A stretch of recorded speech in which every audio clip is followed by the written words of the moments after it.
Morning. It is September 12th, 2024. And I am so grateful that we could gather this morning. And we're going to go right back into Galatians chapter 2 and read verses 19 through 21 and talk about those verses for just a minute. And I'll be reading again from the English Standard Version. Notice what Paul writes here. He says, "For through the law I died to the law, so that I might live to God. I have been crucified with Christ.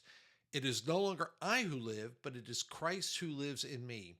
And the life I now live in the flesh, I live by faith in the Son of God, who loved me and gave himself for me.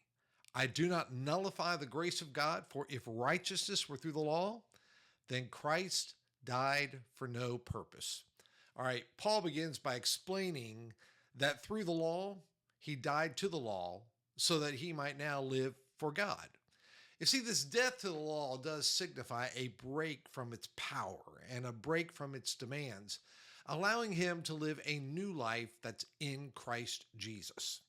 You see, Paul's declaration here that I have been crucified with Christ, it really does indicate a profound union with Christ, a profound union in his death and his resurrection, marking the end of his old life and the beginning of a brand new life in Christ.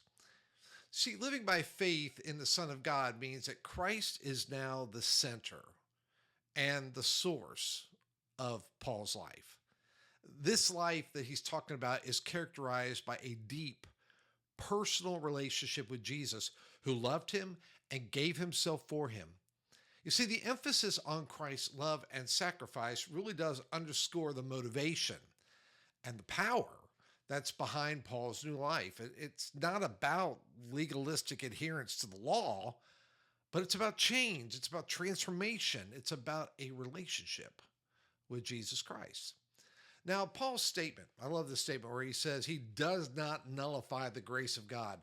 That statement is a strong rejection of any attempt for any of us to find righteousness through the law.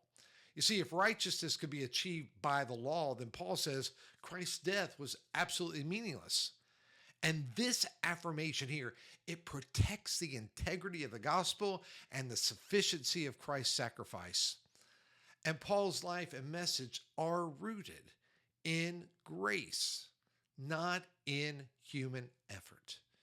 So today, let's take a moment and reflect on what it means to be crucified with Christ and to live by faith in him. Consider how this union with Christ changes your identity. It changes your purpose. It changes how you live every day.